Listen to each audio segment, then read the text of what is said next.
Guys, you're not ready. I have made a comprehensive list of all these microtropes and I have grouped them. And now we're going to react to them. So just think about it. If you don't know what a microtrope is like, so you have your big tropes of your book, like your enemies to lovers, your like rivals to lovers, like whatever. But then your microtropes are like these small little things that like help build the story. They usually associate with other tropes, but sis, don't even get me started. They just like, you know, I don't even know what to say. Like they just add to the story. And a lot of times there's like, I feel like microtropes can be just as divisive as having your like big overarching trope, because your overarching tropes needs other little smaller tropes or whatever to like keep the story moving forward, to keep it going, to keep people invested, engaged. And oftentimes it's these microtropes that keep people hooked in, because the bigger trope kind of is just like the end game. So it's like, if there's like, the book is like 400 pages, it's like it takes 400 pages to like get there, or at least like 200 pages, whereas microtropes are like sprinkled in here and there, and then you can just be like dying, gasping for it, you know what I mean? So I have created a list, so that's what I'm going to be reading off here, and I'm just going to be doing like a reaction, or like a silent reaction to like when I hear these things, what happens, you know what I mean? I don't know what this is actually, but I just thought it'd be flipping interesting in it, because I've seen so many people talking about like ranking their microtropes, or like talking about like tropes, like blind ranking microtropes, or just talking about the microtropes that they like or dislike. And I just thought this would be a fun way to like create like a giant comprehensive list, because listen, I fear that microtropes have more of a chokehold on me than like the actual trope. And I could create a Pinterest board. I'm a Pinterest girly, okay? I could create a Pinterest board for every single one of these damn tropes. So I feel like I've already spoken for too long. We're gonna get into the tropes, but I'm actually gonna wait a minute to record it, because I think I just need to calm my energy down a bit, because I'm getting a bit, okay. I bought this from the instant boba drink kit, brown sugar thing yesterday, so obviously I have to have it. So they come with the boba straws, which is useful because I don't have a boba straw. And then it comes with these sachets, and you can either boil it, which I'm going to do, or you can pop it in the microwave.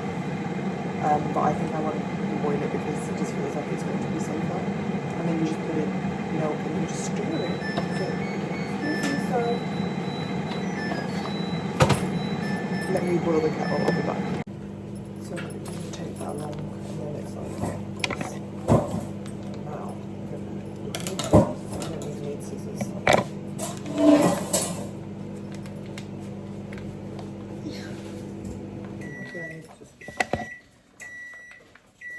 Okay, there's a lot of pieces. Flip them.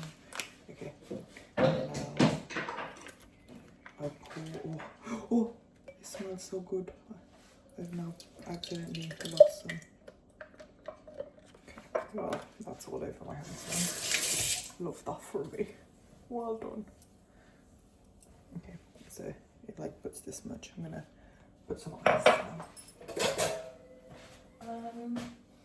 What type of ice do I want? I realised I didn't put ice in my coffee this morning. I just let it, okay, so come out, okay.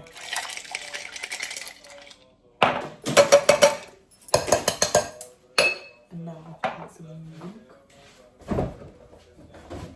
I'm just gonna have regular, I think.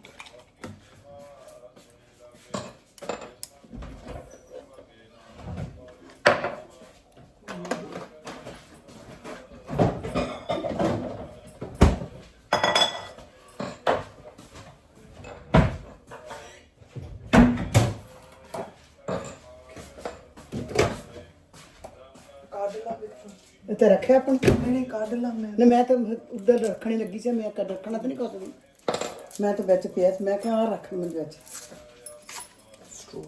I'm not sure if it's going to be big enough because whatever, but I need this because my straw is not clarinet. Maybe a bit too milky. But I guess brown sugar usually is. Maybe give it a... Hold on. We need to get tapioca pearl.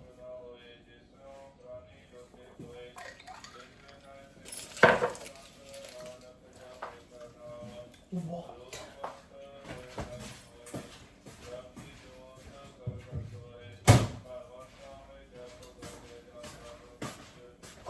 Let me just get my mom to taste that because that's flipping delicious.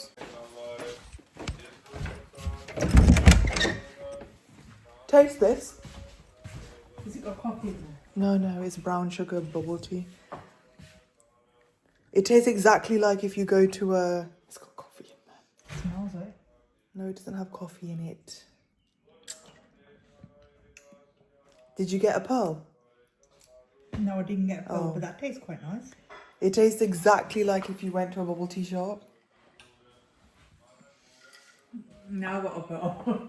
The only thing you know, in the bubble tea shop, they kind of dissolve in the mouth straight away. These don't. No, that's the popping bubbles. Oh, okay. The tapioca pearls never pop. They're supposed to be chewy. Anyway, bye. I'm gonna eat chili cheese bites and boba tea now. I am back. It is significantly after when I filmed the original clip because I got a bit bored and then I decided to get homemade boba tea. Yum. And what's that song? They could describe everything with one single word. No, they could describe everything with one single word. You know, like boba tea. Gnarly.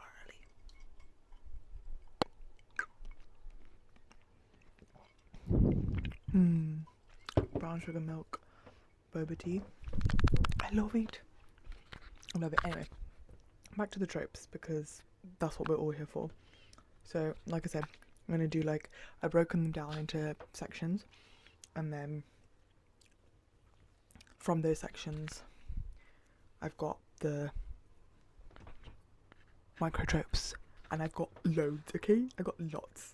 So let's get to this. Shall I clip this? It always makes my t-shirt hang a little weird, but it's okay. It's completely fine. So I'm going to say them and react. Okay, so the first category is emotional intimacy and softness. Should I tell you the categories? It's emotional intimacy, softness, physical tension, chemistry, protectiveness and possessive behaviour, emotional conflict and angst, staring, realisation, subtle moments, flirty, funny or awkward, mind game and like psychic tension, possible toxic or angstier flavours, or you have like symbolic or thematic microtropes. Just if you wanted to know, I told you, my list is comprehensive. Okay, so emotional intimacy and softness. Are you ready? I feel like I need to prep myself. Okay, you're the only one who sees me. Okay, next one. I've got you. They say while they're holding them while they break down. That just feels like a hug. You know what I mean? Comfort after nightmares. The flipping way I love comfort after nightmares. Stop. I had a nightmare last night. It's about a spider. Don't talk about it. Healing them or tending to their wounds. Need someone to tend to my wounds. Anyway, protecting them while they sleep. Don't tell me that one. Waking up in each other's arms. And even more so is when they fall asleep and the situation was whole like different. You know how when you wake up and everything's changed in clarity, and the person wakes up in the other person's arm and they're like, where am I? And then they turn and then they see the person, they're like, oh, okay. Slow dancing in private, only in private. I'm sick of this in front of other people crap. No, just in private. Sharing a bed, or the one bed trope. We talked about this already. Wearing each other's clothes, kind of only really works if the female's wearing the male's clothes, but we can be inclusive. Brushing hair out of the face. Yeah, introduce Debbie Ryan moment where she does the, you know it. What movie is that from? I actually have no idea what movie that's from. Anyway, but Debbie Ryan doing that. Letting them cry, like on their shoulder. Also, I realise now that a lot of these are like, they're all mostly going to be the ones that females like, because I'm a female, whatever, but I'm sure like some guys like these too. You feel like home. I feel like my reactions are just the same. Staying up all night and talking. That's really sweet. Especially when it's like they don't really like each other or they don't really know each other, and then they do that stay up all night talking, and then it's like, oh, like they start understanding each other and it just also makes sense. In a completely not stalkery way, watching them sleep. I'm not talking Edward watching Bella sleep, because Bella didn't know that he was there. Oh God. I'm talking about like when they're both sleeping next to each other, one of them falls asleep quicker and they turn around and watch them, or one of them wakes up before and they turn around and watch them. That's what I'm talking about. Not stalker vibes. I'm talking about soft, completely legal watching them sleep. Next one is getting spicier now. Physical tension and chemistry. So we've got the accidental touches, you know, like the brush of the hand, shoulder, whatever, a little graze of the thigh. Stop. Don't even get me started. Helping them get dressed or undressed. Need I say any more? I've seen too many a TikTok about these. Pinning them against the wall.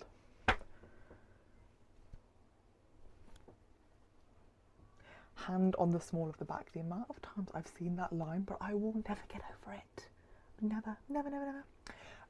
The shirtless scene with the flustered reaction. So it's usually the man shirtless, female flustered. However, I guess it could be flipped, or if you, whatever.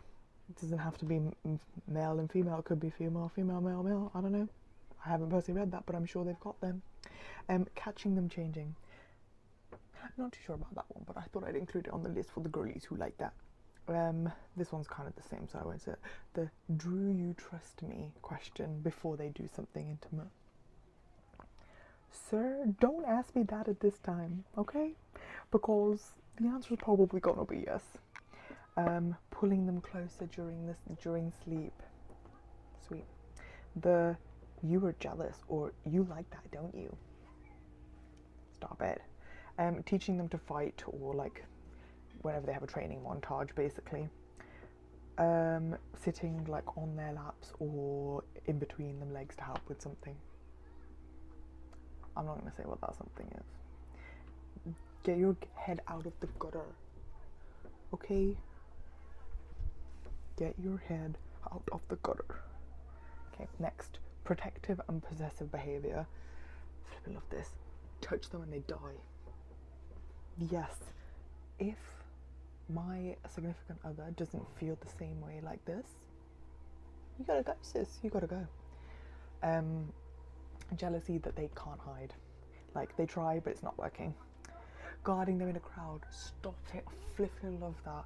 Like, if it's like a crowded area and then they cover them so that other people don't bang into them, or like whatever. Flipping love that. That kind of links with this, but like anything to do with hot breath on the face, on the neck, whatever. The hot breath, okay? write that as much as you want. I write as much of that as you want. I don't mind repetitiveness about that. You can repeat that every single chapter. I don't care. Tending to their injuries even when the other person's like, I'm fine, it's fine, I'm okay, it's fine, you don't need to do that. Yes, tend away, tend away. No one gets to talk to you like that. Yes, sir, no one gets to talk to me like that. I'm glad you know. Putting themselves in danger to protect you. Yes, we do that. Holding back their power until they're threatened. So they're like trying to contain their like mode, like beast mode, but then, you know, if you're threatened, then that's it, game over. Checking in on them after a battle or a fight, check if they're alright. Gotta have a bit of softness. Standing in front of them protectively, so like someone's gonna like get ready to like kill them or whatever, and sort of like jump in front, you know what I mean? You know what I mean? Letting only them see the vulnerable side, yes. And you know what I love even more is when it's like, I feel like this trope, microtrope, normally relates to the male, but I think I like it when it's the female. I think it's cute, you know what I mean? Okay.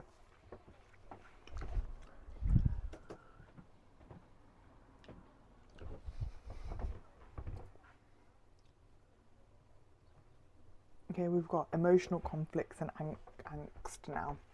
The I shouldn't love you, but they still do. This is always like in the forbidden love kind of thing, where, or like when it's like rivals or enemies, or even friends, I guess. It's like, it feels like they shouldn't love you, but they just, nothing in the world can stop them, you know? You know. Repressed feelings, which often leads to explosive confessions. I love an explosive confession. I know this can kind of link with the miscommunication trope where they're not telling each other, but sometimes, often they just don't know, so they don't realise, so then it's like all repressed and then it all just spills out in one moment. I love them. The fighting to reach the emotional breakthrough. Now, not everybody's going to love this. However, I don't know what everybody else calls it, but like in Punjabi we call it gingery, and I like to do a bit of gingery every now and again, so that would be that. Just, you know, like be a bit bratty. It just is what it is. The don't you dare die on me. Now, I don't usually love when people are dying, but for some reason I do. I mean, I don't know who would love when people are dying. I'm talking about books, by the way, but sometimes I like to read that. So yeah. The you left me and the abandonment confrontation, even though usually the leaving is for a reason, like it's like they're thinking they're protecting them. I think that's stupid, but they do that. The I'll come back for you, but then they don't. Don't lie to me. Don't lie to me. When they say I love you, like they're saying goodbye. I don't know what throat noise just came, but that just goes to show my true feelings towards that. Don't flip and do that. Sacrificing themselves quietly, so like the other person doesn't know, and then they find out later, and then they're like, oh, I could cry at that. Watching them fall for someone else. Don't flip and write that. Don't even write that. I'm so, but also I like to read it, so. When they say I love you and the other person says, don't say that, because they know the bad things are coming. Okay, the next one is staring and realizations and subtle moments. So, catching someone staring. It's like they're just sitting, maybe they're at dinner or at a party or whatever, and one person just went outside, whatever, and then they're looking around, and then they just catch them staring. I flipping love that. Why are you looking at me like that? Like what? That wasn't even in my notes, but that was so good. Watching them laugh from across the room. Oh, so sweet. Realising they're in love in the middle of a scene. So I can't think of a specific example now, but I really love when it's like they don't even really like each other and then something's happening, like a conversation, and in the middle of that conversation they start like, it's just like all of a sudden everything's just changed in their head, and they look at the person differently, and it's nice to see how the prose changes when that like mental switch happens, because I think it's very unrealistic to think that someone's going to think the same all the time. Anything can change, like as the feedback you get from the environment changes, like your thoughts could change. I think sometimes when people write a character, it can be too rigid and not fluid enough, and whereas in reality your thoughts are fluid and things are changing. Like I might go into a conversation and be like, I hate this, and then in the middle of the conversation somebody else might raise some points that have me at least doubting what I'm thinking. It's very possible. It doesn't happen very often, but it could happen. Noticing a scar or an old injury and then talking about it, and when they touch the scar, oh, stop. When they remember something tiny about them, and then the other person's like, oh, you remember that? Yes, remember everything. Remember everything better than I remember it. I told you I'm living in my delulu. Saving like a trinket or a photo or like something secretly, and then you realise later that they kept it for like years. Like the first time they met you, the flipping napkin from the restaurant or whatever, I don't know. Writing about them or drawing about them. Now, I'm not an artiste, but oftentimes you'll find that the people in the books are like either authors or like they have like some secret artistic ability, and they like either journal or they write. I think that's flipping so flipping cute. Memorizing their laugh or smile. Yes, because you never know when it's the last time you get to see it. And silently waiting for them to look back. Now, I feel like I haven't read enough of this, but it's that whole thing of like they'll turn back to look at you, and then that means something, and they're like walking away, and then they're waiting like, are they going to turn and look? Flipping, you better flipping turn and look. Otherwise, how flipping embarrassing is that if I'm like, and then you're not. Turn around. Have some shame. The next ones are flirty, funny, or awkward. So I'm gonna like speed through these ones because it's not. I feel like my reactions to all of these are the same. Fake dating, but then accidentally it's all real. Oh no, there's only one room. Oh my god. This means nothing. Obviously means something. Flirting while pretending not to be serious, but they're serious. Pretending to hate each other in public, and then as soon as the door shuts, they're all over each other. Did you just call me a baby? If I kiss you, you'll shut up? Don't say that. Stop looking at me like that. When they're almost caught kissing, but they're supposed to not be kissing, and then you're blushing. Don't flip and point it out. Maybe I'm one with the tomatoes. You know? And then we've got mind games and psychic tension. So we've got like the soul bond or like a mental connection. So they're either soulmates or like, you know, like imprinted, or they've got like something where they can like linked so they can hear each other's thoughts or something like that. Flipping love that. Shared dreams or emotions. And I love it when that spills out into the ether. Feeling their pain or heartbeat. Stop it. I already said the thoughts one. It's I felt you get hurt, and then come back rushing. How did you know? I felt you. Communicating through magic. Always in the fantasy ones, I love that. Empathetic overload because of their pain. You know, like they just feel everything. And that I knew you were alive. I felt it. You better flip and remember. You know what I mean? Okay, now these ones controversial, but if you're in that side of like the reading stuff, I'm sorry, I can't. Am I about to say this?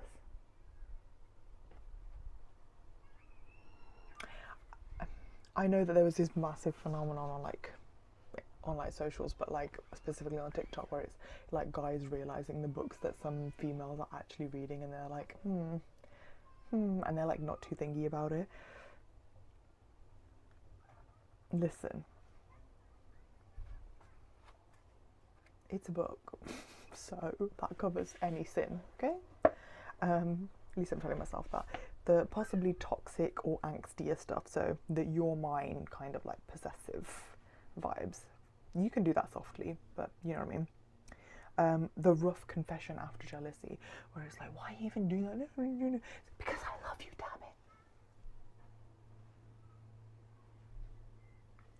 damn it. When they're actually mean to each other, but they're tearing each other down emotionally, like, you're a bitch, and then they're like, you're the and then they're just like love each other or whatever. The push-pull dynamic that hurts them both, so it's like it's kind of like hot and cold. Like one moment they're like in it, and then the next it's like cold. When they're using certain intimate experiences as a stand-in for emotional intimacy. I'm not going to say any more than that. This is quite dark, to be honest. If you're into dark romance, if I can't have you, no one can. Flip. It's scary though, isn't it? Hurting them to protect them. Now this one I never really understand, but I could see how it would get twisted in somebody else's head, and to be honest that happens in reality too. So gaslighting is just as rife in books as it is in real life. So the I don't deserve you self-loathing arc. Now let me tell you about this one. This one actually kind of irritates me, because it's like, I don't deserve you. Who told you that you could decide that? Literally nobody. Like, nobody has your opinion. La la la. I'll tell you if you deserve me, not the other way around. Equally, you tell me if you think that I deserve you, not you're like you. I feel like I've complicated that, but you know what I mean. Okay, now we're on to the last one, the symbolic or thematic microtrope. So giving them like a weapon or a personal object which they wouldn't give to anybody else, or like an heirloom of sorts. Very like shows some type of power. Lighting a candle or fire together. I feel like that has some connotations in some like religious things. Matching scars, marks or tattoos. It doesn't even have to be matching, it's like just associated with that. Dancing at the ball that they weren't supposed to be at, or like one of them weren't supposed to be at, or none of them were supposed to be at, or they're in the middle of this whole big orchestrated plan and then all of a sudden they just start dancing. I prefer the dance to be in private, however, like on a private balcony away from everyone where they can still hear the music faintly in the background, but if it's going to be in front of everyone, I suppose it can be in this case. Swearing a vow or a promise in private. I also flip and love blood oaths. I don't know why. I really don't know why, because they're quite dangerous, but there you go. Dying stars, eclipses or storms as backdrops. Flipping love a storm. They're getting wet in the rain. Yep, flipping love that. Love it. And then reading or quoting poetry. Or just like quoting stuff in general. Just love it. So, yeah. That was my little rant on microtropes. If you have any more, let me know, because I'm trying to really, like, the books that I pick from now on, I'm going to be like looking into the microtropes. Is there somewhere where they tell you like what books have what are the tropes and what are the microtropes? Because I'd like to know, like somewhere where it's easily accessible, and then that way you can decide. Because I feel like a lot of times, like when I go to like Waterstones or like whatever,